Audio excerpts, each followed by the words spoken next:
آج بڑی خوبصورت باتیں ہم خدا کے کلام میں سے سیکھنے والے ہیں، اور میں عرض کر رہا تھا کہ پورا ہفتہ ہم لوگ انتظار کرتے ہیں کہ کب ہم اپنی کلیسیا، اپنے چرچ، اپنے لوگوں سے جا کر ملیں اور ان کے ساتھ خدا کے کلام کو شیئر کریں۔ ایسا نہیں ہے کہ یہاں پر کلام شیئر نہیں ہوتا۔ آپ سب جانتے ہیں کہ جمعرات کو میٹنگ ہوتی ہے، بدھ کو میٹنگ ہوتی ہے، جمعے والے دن بہنوں کی میٹنگ ہوتی ہے، اس کے بعد بہت جلد یہاں پر سنڈے اسکول بھی پراپر طریقے سے ہم اس کو شروع کر دیں گے۔ آل سٹارٹ ہو گیا، بہن کے لیے زوردار تالیاں کہ سنڈے اسکول بھی شروع ہو گیا ہے۔ تو ہماری ہر دل عزیز کوشش ہے، پوری دل سے کوشش ہے کہ جتنی جلدی ہو سکے اس کلیسیا کے اندر ایک ریوائیول آئے، ایک تبدیلی آئے اور ہمیں وزٹ نہ کرنا پڑے۔ ہمارا چرچ ہے روخان والا۔ کبھی ایک وقت تھا کہ ہمارے جو پادری صاحب جو یوحنا آباد سے آتے تھے، وہ شام کو تب عبادت ہوا کرتی تھی، صبح کے ٹائم پہ نہیں، شام کے ٹائم عبادت ہوتی تھی۔ تو پادری صاحب پہلے پورے محلے میں سے وزٹ کرتے تھے، چرچ آتے تھے، اور پھر بھی کچھ فیملیز جو ہیں وہ چرچ کے اندر بیٹھی ہوتی تھی، یعنی کہ اس وزٹ کا بھی اثر نہیں ہوتا تھا۔ پھر ایک وقت آیا کہ وہ وزٹ کرتے تھے اور پھر شام کے ٹائم پہ چرچ بڑھنا شروع ہو گیا، اور اب خداوند کے فضل و کرم سے شاید ہی شاذ و نادر کوئی مہینے 2 مہینے بعد پادری صاحب گھروں میں وزٹ کریں، ادروائز بغیر وزٹ کے ہر کسی کو اپنی ذمہ داری کا پتہ ہے کہ صبح کے 5 بجے چرچ لگتا ہے اور ٹھیک 8:30 بجے چرچ ہمارا ختم ہو جاتا ہے۔ تو ہر بندہ صبح اگر 5 بجے چرچ لگتا ہے تو وہ 4:30 بجے 4 بجے اٹھ جاتے ہیں، خود تیار ہوتے ہیں، بچوں کو تیار کرتے ہیں، اور 5 بجے چرچ کے اندر ہوتے ہیں، اور 6 بجے پورا چرچ جو ہے، کافی بڑا چرچ ہے، ایسے گہما گہمی ہوتی ہے۔ اور خوشی کی بات یہ ہے کہ جتنی خواتین کی تعداد ہوتی ہے اتنی ہی مردوں کی تعداد ہوتی ہے۔ ادھر اتنے ہی مرد بیٹھے ہوتے ہیں اور اتنی ہی خواتین بیٹھی ہوتی ہیں، اور اوپر گیلری ہے، اور گیلری میں پھر بچے بیٹھے ہوتے ہیں۔ یعنی کہ اب وہ کلیسیا جو ہے وہ بیدار ہو چکی ہے، اور صرف چرچ کی حد تک بیدار نہیں ہوئی۔ جب پادری صاحب وزٹ کیا کرتے تھے اس وقت وہ کچے مکانوں میں رہتے تھے، سر کچے مکانوں میں رہتے تھے، لیکن اب شاید ہی کوئی ایسا گھر ہو جس نے لینٹر نہیں ڈالا یا جن کی ڈبل سٹوری نہیں ہے۔ خدا کے فضل و کرم سے خدا نے ان کو روحانی طور پر بھی سرفراز کیا، اور اس کے ساتھ ساتھ جسمانی طور پر بھی سرفراز کیا۔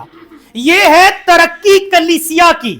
جب کلیسیا بیدار ہو جاتی ہے تو پھر وہ فائنینشلی بھی، روپے پیسے کے حساب سے بھی ترقی پاتی ہے، اور روحانی طور پر بھی ترقی پاتی ہے۔ اس لیے ہم پورا ہفتہ بڑے ہی جو ہے وہ ایکسائٹڈ ہوتے ہیں کہ ہم جلدی سے اپنی کلیسیا میں جائیں، اپنے لوگوں کے ساتھ خدا کے کلام کو شیئر کریں، کیونکہ خدا کا کلام ہی ہے جو دلوں اور گردوں کے حالوں کو جانچتا ہے۔ خدا کا کلام ہی ہے جو بند اور گودے گودے کو جدا کر کے گزر جاتا ہے۔ خدا کا کلام ہی ہے جو خشک ہڈیوں کو سیر اور اسودہ کرتا ہے، اور خدا کا کلام ہی ہے جو جوؤں اور بندنوں کو توڑ دیتا ہے۔ ہاللیلویا! تو یہ خدا کا کلام ہی ہے جو ہمارے گھروں کے اندر سے ہر طرح کی قرض کو، ہر طرح کی لعنت کو، ہر طرح کی بے برکتی کو وقت کے ساتھ ساتھ ہمارے گھروں سے باہر نکال دے گا، اور پھر اسی بے برکتی کی جگہ پر برکت اپنی جگہ لے لے گی۔ ہاللیلویا!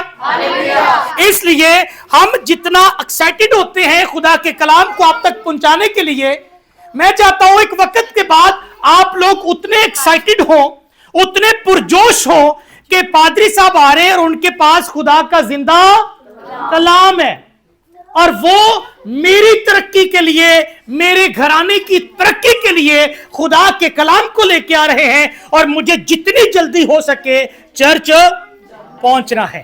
ہاللیلویا!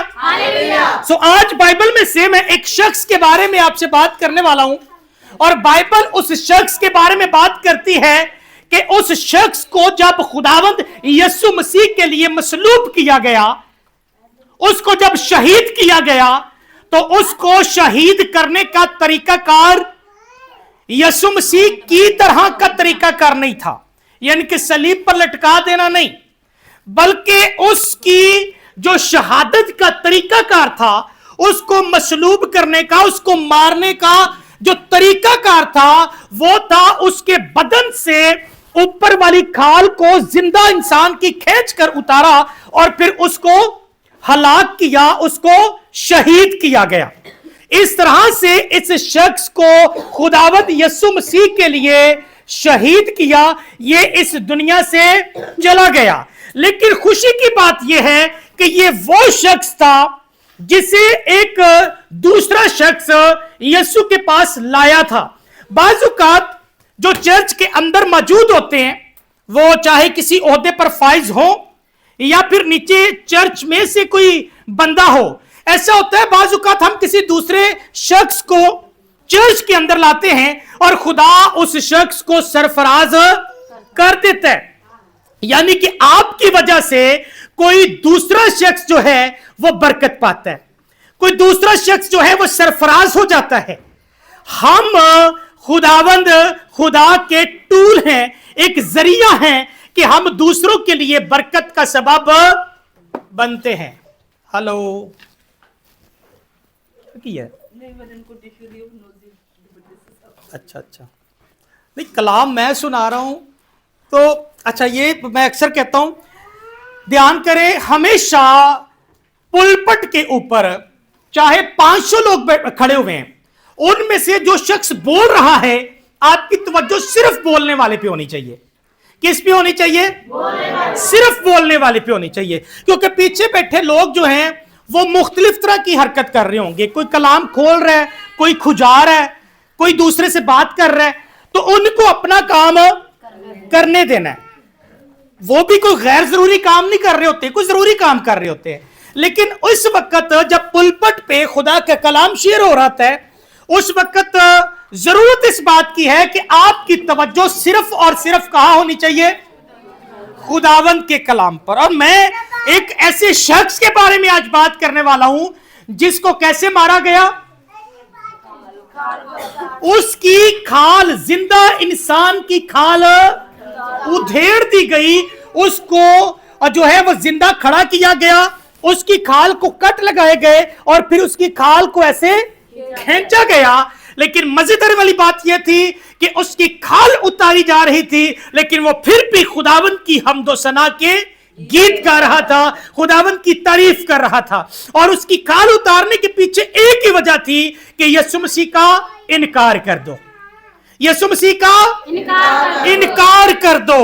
آج تو ہمیں ویسے کوئی بعض اوقات اگر ہم ایمان میں کمزور ہو نا تو کھال اتارنے کی نوبت تو بڑی دور ہے، ہمیں کوئی کسی چیز کا صرف لالچ دے دے نا تو ہم اس راستے کو تبدیل کر لیتے ہیں، خدا والے راستے کو تبدیل کر کے دوسرے ٹریک پہ چلے جاتے ہیں۔ لیکن اس شخص کو پتا تھا کہ یہ دنیا اور پھر میری زندگی تو عارضی ہے، اس کے بعد جیسے ہی میں شہید ہو جاؤں گا میں خداوند یسوع مسیح کے پاس ہوں گا اور باپ ابراہم کی گود میں ہوں گا۔ ہاللیلویا۔ اس لیے آج اس شخص کے بارے میں سنیے گا، یہ شخص کون ہے اور پھر اس کو کون یسوع کے پاس لایا، اس کے بارے میں بائبل کیا کہتی ہے۔ آئیے ایک حوالہ پڑھتے ہیں، یوحنا رسول کی معرفت لکھی جانے والی انجیل ہے، اس کے پہلے باب کی 43ویں آیت سے میں آپ لوگوں کے لیے پڑھنے والا ہوں۔ بڑے دھیان سے سنیے گا، میں اکثر کہتا ہوں جب ہم حوالے کو دھیان سے سن لیتے ہیں تو باقی کی ساری باتیں آدھی سے زیادہ ویسی سمجھ میں آ جاتی ہیں، اس لیے ذرا حوالے کو بڑے دھیان سے سننا ہے۔ کلام خدا میں یہ لکھا ہے، دوسرے دن یسوع نے گلیل میں جانا چاہا اور فلپس سے مل کر کہا میرے پیچھے ہو لے۔ کس سے مل کر کہا؟ فلپس سے مل کر کہا کہ میرے پیچھے ہو لے۔ اب یہ فلپس جو ہے یہ بھی خداوند یسوع مسیح کے شاگردوں میں سے ایک شاگرد ہے، اور خداوند یسوع مسیح نے پہلے کس کو بلایا؟ فلپس کو۔ پہلے کس کو بلایا؟ فلپس کو۔ فلپس اندریاس اور فلپس جو ہے ये इंद्रियास और पतरस के शहर बैतसैदा का बाशिंदा है। ये कहां का बाशिंदा है, कहां का रहने वाला है? बैतसैदा का रहने वाला है। सबसे पहले यीशु मसीह ने किसको बुलाया? फिलिप्पस को। फिलिप्पस कहां का रहने वाला है?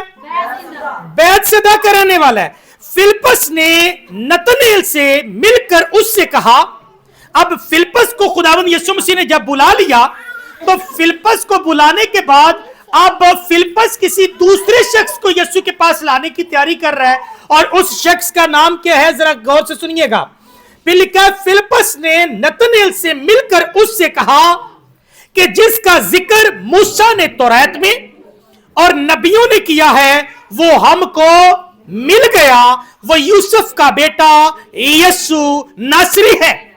अब फिलिप्पस जो है ये किसके पास गया है? नतनेल के पास।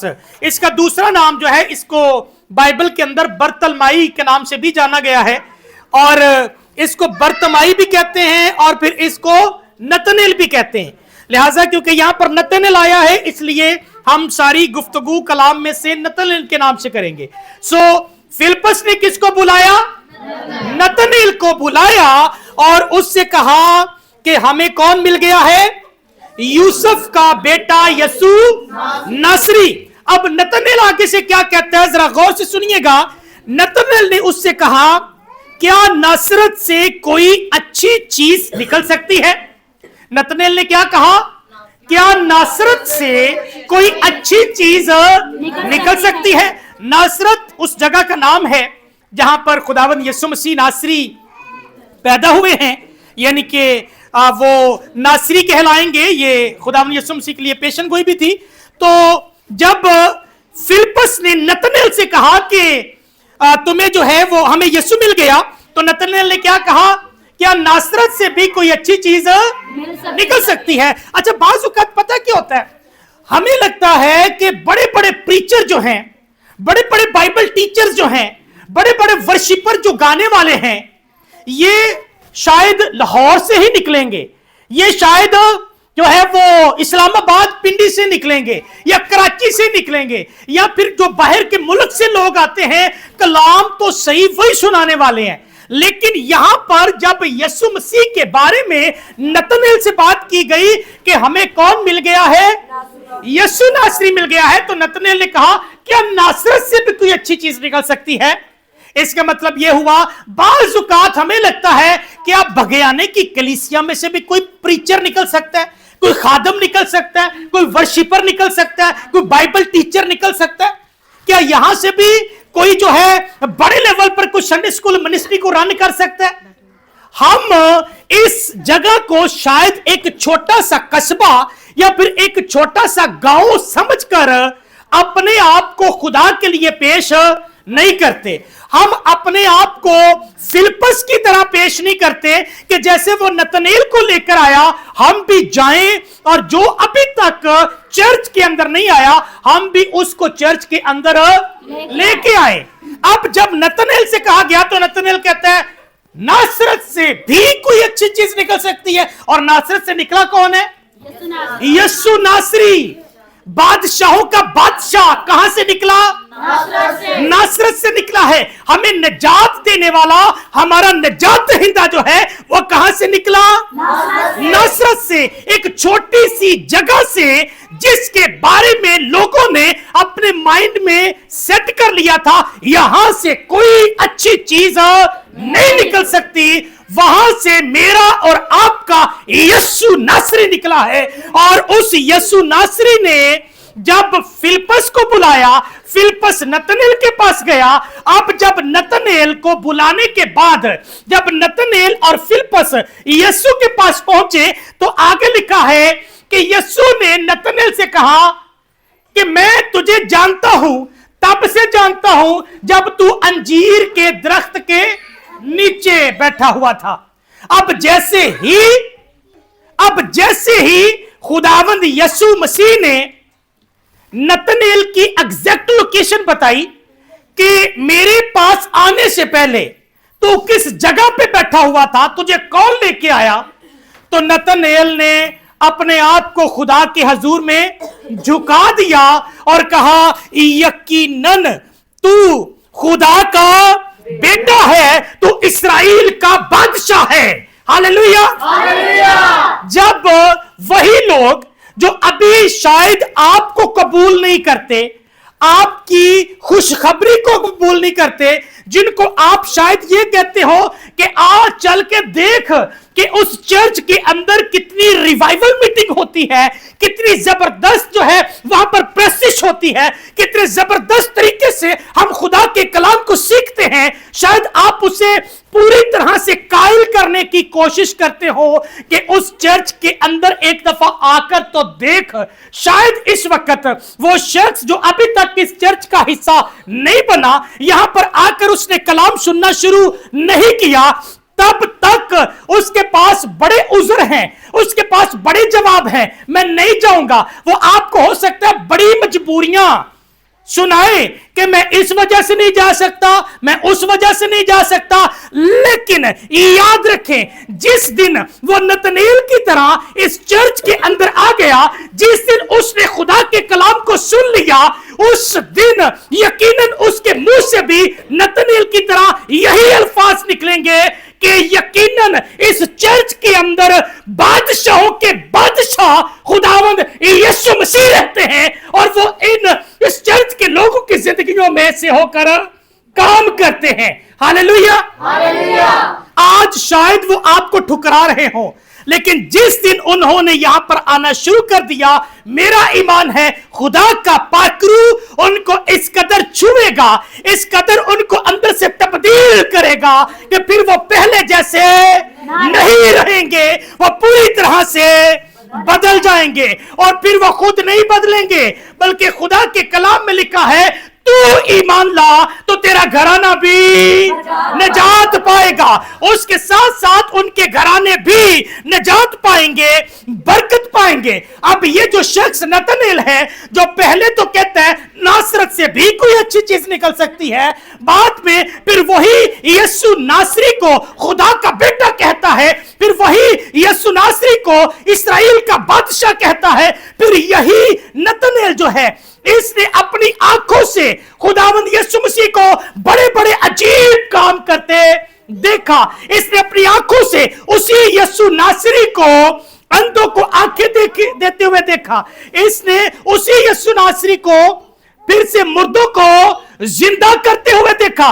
फिर इसी नतनेल ने यीशु मसीह नासरी को सलीब पर भी कुर्बान होते हुए देखा। फिर इसी नतनेल ने खुदावंद यीशु मसीह को जिंदा आसमान पर उठाए जाते हुए भी देखा। फिर यही नतनेल जो अब इतना कुछ अपनी आंखों से देख चुका था, जब इसी नतनेल को बाद में थ्रेट मिलने शुरू हुए, इसको कहा गया कि अगर तू यीशु का प्रचार करना बंद नहीं करेगा, अगर तू यीशु की गवाही देना बंद नहीं करेगा, अगर तू लोगों के पास जाना बंद नहीं करेगा, तो हम तुम्हें हलाक कर देंगे, हम तुम्हें मार डालेंगे, हम तुम्हें जो है वो जिंदा जमीन में गाड़ देंगे, हम तेरा सर कलम कर देंगे। इसे जो है वो थ्रेट मिलने शुरू हो गए।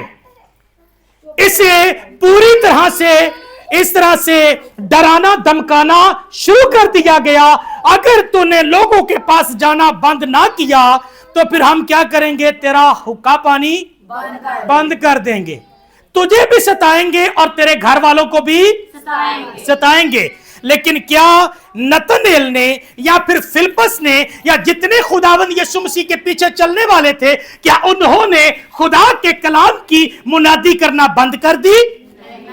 बाइबल के अंदर लिखा है फिर यही नतनेल जो है ये मेसोपोटामिया से लेकर हिंदुस्तान तक पहुंचा। हजारों मील इस शख्स ने सफर किया और नासरत से शुरू किया और नासरत से ये सफर करता करता हिंदुस्तान तक इसने खुदा के कलाम की मुनादी की। और फिर एक वक्त आने पर फिर इस शख्स को जिंदा इसकी खाल उधेड़ कर जो है इसको कुर्बान कर दिया गया। हालेलुया। क्या आज हम में से कोई फिलिप्पस की तरह बनना चाहता है? फिलिप्पस की तरह बनेगा कोई? फिलिप्पस की तरह? फिलिप्पस ने क्या किया? फिलिप्पस ने नतनेल को बुलाया। हम क्या करेंगे? जो चर्च में नहीं आ रहे, हम में से कोई फिलिप्पस की तरह बनेगा और कोई नतनेल की तरह बनेगा। हम भी उन लोगों तक पहुंचेंगे जो अभी तक रूह का मजा जिन्होंने नहीं चखा, जिन्होंने अभी तक सच्चाई को नहीं जाना। खुदा के कलाम में लिखा है यूहन्ना की अंजील में, तुम सच्चाई से वाकिफ होगे और सच्चाई तुम्हें आजाद करेगी। खुदा का कलाम ही है जो हमें आजाद करता है। कोई इंसान किसी दूसरे इंसान की सोच को तब्दील नहीं कर सकता जब तक कि वो शख्स खुद तब्दील होना ना चाहे, और सिर्फ खुदा का कलाम ही है जो दूसरे लोगों की सोचों को, ख्यालों को और इरादों को तब्दील करने की कुदरत रखता है। हालेलुया। सो मैं दिल से ये दुआ करता हूं कि खुदावंद हम सबों को फिलिप्पस की तरह, नतनेल की तरह बनने की तौफीक दे, ताकि अगले संडे जब हम यहां पर आए, बुध की मीटिंग में या जुमेरात की मीटिंग में आए, तो हम कहें कि हम फिलिप्पस की तरह, नतनेल की तरह, पादरी साहब ये देखें इसको, मैं, ये नया बंदा है, ये चर्च में पहले नहीं आता था, इसको मैं लेके आया हूं। हालेलुया। और फिर जिस तरह खुदावंद यीशु मसीह का दिल शादमान हुआ होगा, उसी तरह से यकीनन फिर हमारे दिल भी शादमान होंगे। हम भी पूरी तरह से खुदावंद की शुक्रगुजारी कहेंगे कि खुदावंद ने नए लोगों को दिया है ताकि हम उनको खुदा का कलाम सुनाएं। सो खुदावंद इस कलाम के वसीला से हम सबों को बड़ी बरकत दे। आइए कलाम खुदा के लिए एक बार फिर से जोरदार ताली बजाएं।